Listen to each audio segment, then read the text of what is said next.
ನಮಸ್ಕಾರ ಫ್ರೆಂಡ್ಸ್.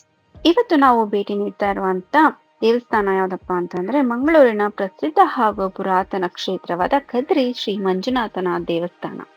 ಹಸಿರು ಬೆಟ್ಟಗಳು ಮತ್ತು ಸುಂದರ ಪ್ರಕೃತಿಯ ನಡುವೆ ನೆಲೆಸಿರುವ ಈ ಪವಿತ್ರ ಕ್ಷೇತ್ರವು ಭಕ್ತರಿಗೆ ಮಾತ್ರವಲ್ಲದೆ ಇತಿಹಾಸ ಮತ್ತು ಸಂಸ್ಕೃತಿಯ ಆಸಕ್ತರಿಗೂ ವಿಶೇಷವಾದ ಸ್ಥಳವಾಗಿದೆ. ಕದ್ರಿ ಮಂಜುನಾಥ ದೇವಸ್ಥಾನವು ಸುಮಾರು 10 ಅಥವಾ 11ನೇ ಶತಮಾನಕ್ಕೆ ಸೇರಿದ ಪುರಾತನ ಕ್ಷೇತ್ರ ಎಂದು ಇತಿಹಾಸದ ದಾಖಲೆಗಳು ಸೂಚಿಸುತ್ತವೆ. ನಂತರ 14ನೇ ಶತಮಾನದಲ್ಲಿ ದೇವಾಲಯವನ್ನು ಕಲ್ಲಿನ ರಚನೆಯಾಗಿ ಮತ್ತಷ್ಟು ಅಭಿವೃದ್ಧಿಪಡಿಸಲಾಯಿತು. ಈ ಕ್ಷೇತ್ರದ ಇತಿಹಾಸದಲ್ಲಿ ಬೌದ್ಧ ಮತ್ತು ಶೈವ ಪರಂಪರೆಗಳ ಪ್ರಭಾವ ಕೂಡ ಕಂಡುಬಂದಿದೆ. ಹಿಂದಿನ ಕಾಲದಲ್ಲಿ ಈ ಪ್ರದೇಶವನ್ನು ಕಾದರಿಕ ವಿಹಾರ ಎಂದು ಕರೆಯಲಾಗುತ್ತಿತ್ತು. ಇಲ್ಲಿರುವ ಪುರಾತನ ಕಂಚಿನ ಲೋಕೇಶ್ವರ ಮೂರ್ತಿ ಮತ್ತು ಇತರ ಪ್ರತಿಮೆಗಳು ಈ ಕ್ಷೇತ್ರದ ಬೌದ್ಧ ಪರಂಪರೆಯೊಂದಿಗೆ ಇರುವ ಐತಿಹಾಸಿಕ ಸಂಬಂಧವನ್ನು ತೋರಿಸುತ್ತದೆ.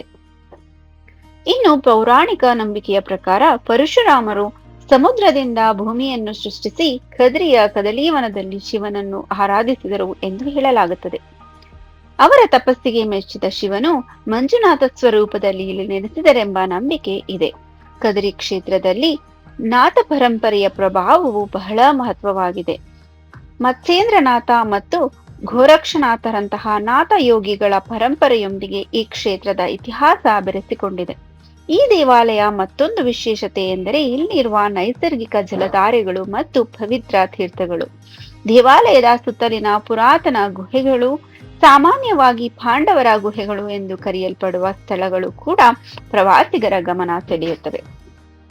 ದೇವಾಲಯದ ವಾಸ್ತುಶಿಲ್ಪದಲ್ಲಿಯೂ ಹಳೆಯ ಪರಂಪರೆಯ ಸೊಬಗು ಕಾಣಬಹುದು. ಇಲ್ಲಿ ಮಂಜುನಾಥ ಸ್ವಾಮಿ ಸೇರಿದಂತೆ ಗಣಪತಿ, ದುರ್ಗಾ, ಮಂಜುಶ್ರೀ, ಲೋಕೇಶ್ವರ, ಬುದ್ಧ ಮತ್ತು ನಾಥ ಪರಂಪರೆಗೆ ಸಂಬಂಧಿಸಿದ ಹಲವು ದೇವತಾ ರೂಪಗಳನ್ನು ಕಾಣಬಹುದು. ಪ್ರತಿ ವರ್ಷ ಇಲ್ಲಿ ಕಾರ್ ಉತ್ಸವ, ದೀಪೋತ್ಸವ ಮತ್ತು ವಿವಿಧ ಧಾರ್ಮಿಕ ಆಚರಣೆಗಳು ನಡೆಯುತ್ತವೆ. ಹೀಗೆ ನೋಡಿದರೆ ಕದ್ರಿ ಶ್ರೀ ಮಂಜುನಾಥ ದೇವಸ್ಥಾನವು ಕೇವಲ ಒಂದು ದೇವಾಲಯವಲ್ಲ, ಇದು ಭಕ್ತಿ, ಇತಿಹಾಸ, ಪುರಾತನ ಸಂಸ್ಕೃತಿ ಮತ್ತು ಪ್ರಕೃತಿಯ ಅದ್ಭುತ ಸಂಗಮವಾಗಿದೆ. ಇದಿಷ್ಟು ಕದ್ರಿ ಮಂಜುನಾಥ ಸ್ವಾಮಿಯ ದೇವಸ್ಥಾನದ ಇತಿಹಾಸ. ಯಾರಾದ್ರೂ ನೀವು ವಿಸಿಟ್ ಮಾಡಬೇಕು ಅಂತ ಅನ್ಕೊಂಡ್ರೆ ಖಂಡಿತವಾಗಿಯೂ ಡಿಸ್ಕ್ರಿಪ್ಷನ್ ನಾನು ಅಡ್ರೆಸ್ ಕೊಟ್ಟಿರ್ತೀನಿ, ಚೆಕ್ ಮಾಡಬಹುದು. ಈ ವಿಡಿಯೋ ನಿಮ್ಗೆ ಉಪಯುಕ್ತ ಆಗಿದೆ ಅಂತ ಅನ್ಕೊಂತೀನಿ. ಆಗಿದೆ ಅಂತಂದ್ರೆ ಈ ವಿಡಿಯೋನ ಲೈಕ್ ಮಾಡಿ, ಶೇರ್ ಮಾಡಿ, ಸಬ್ಸ್ಕ್ರೈಬ್ ಮಾಡ್ಕೊಳ್ಳಿ. Thank you.